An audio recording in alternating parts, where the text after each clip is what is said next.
کہ پیشاب سے انسان ناپاک نہیں ہوگا، پیشاب سے کپڑا ناپاک ہو جائے گا، وہ بھی جتنے کپڑے پر پیشاب لگے گی اتنا کپڑا ناپاک ہوگا، نہ کہ پورا کپڑا اور نہ ہی انسان. ٹھیک ہے، یہ مسئلہ بہت لوگوں کو سمجھ میں نہیں آتا ہے. آپ پورا مسئلہ صحیح طریقے سے سمجھ لیں گے تو پھر یہ دقت نہیں آئے گی. جیسے کہ میں نے پہلے مسئلہ بیان کیا تھا نا کہ پیشاب سے انسان ناپاک نہیں ہوتا ہے، کیسے کیا حالت ہوگی، تو اس سب کی وضاحت کر دی تھی. لیکن پھر بھی اس کے بعد بھی نہ جانے کتنے لوگوں نے پوچھا کہ حضرت ایسا کیا ہے، یہ ہو جائے تو ایسا کیا، پیشاب سے کیسے ناپاک نہیں ہوتا ہے. آج تک تو مسئلہ سنا نہیں، ہم نے نہیں سنا، یہ آپ کی غلطی ہے. اکثر میں بتاتا ہوں کہ اکثر لوگوں کو یہ مسئلہ نہیں معلوم ہوگا کہ پیشاب سے انسان کیسے ناپاک نہیں ہوتا ہے. مان لیجئے کہ آپ جا رہے ہیں کہیں پہ، پیشاب لگی آپ کو، آپ نے پیشاب کی، اب نہ ہی آپ کے پاس پانی تھا، نہ ہی کوئی ڈھیلا تھا، کوئی ایسا کپڑا بھی نہیں تھا کہ جس سے آپ استنجا کر سکتے، تو وہاں پر کیا کریں گے، ایسے اٹھ جائیں گے. تو اب یہاں پر سوچنے والا تو یہ سوچے گا کہ بھائی ناپاک ہو گیا بندہ، کہ اس نے تو استنجا ہی نہیں کیا، نہ ہی کپڑا استعمال کیا، نہ ہی ڈھیلا، نہ ہی پانی، تو اب ایسے اٹھنے والا، پیشاب کرنے والا ایسے اٹھ گیا تو یہ ناپاک ہو گیا ہوگا. نہیں، پیشاب سے انسان ناپاک نہیں ہوتا ہے.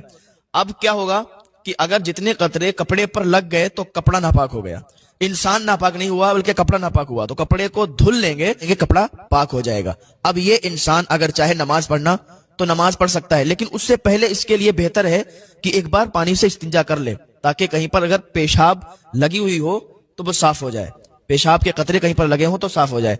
اس کے بعد یہ نماز بھی پڑھ سکتا ہے، وضو بھی کر سکتا ہے. یہ چیز ہے. ٹھیک. دوسری چیز، اگر انسان کے پاس پانی بھی تھا، ڈھیلا بھی تھا، اور اس نے پیشاب کی لیکن پھر بھی اٹھ گیا، نہ استنجا پانی سے کیا، نہ ڈھیلے سے، نہ کپڑے سے، پھر بھی ناپاک نہیں ہوگا.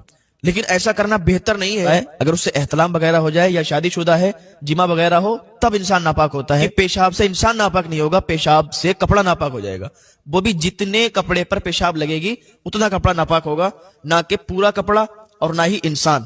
ٹھیک ہے، یہ مسئلہ بہت لوگوں کو سمجھ میں نہیں آتا ہے. ایک مسئلہ یہ ہے کہ اگر پیشاب جہاں پر لگی ہے اتنا حصہ دھلے گا یا پورا.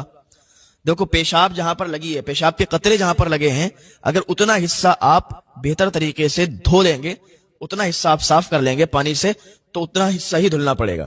اگر پورے کپڑے پر پیشاب کے قطرے ہیں، پیشاب کے چھینٹے ہیں، تو پورا کپڑا دھلنا پڑے گا. تو پیشاب جہاں پر لگی ہوگی اتنا ہی کپڑا دھلنا پڑے گا، نہ کہ پورا کپڑا دھلنا پڑے گا. وہ آپ کی مرضی ہے، اگر آپ چاہتے ہیں تو پورا کپڑا ہی دھل لے تو یہ زیادہ بہتر ہے، زیادہ افضل ہے.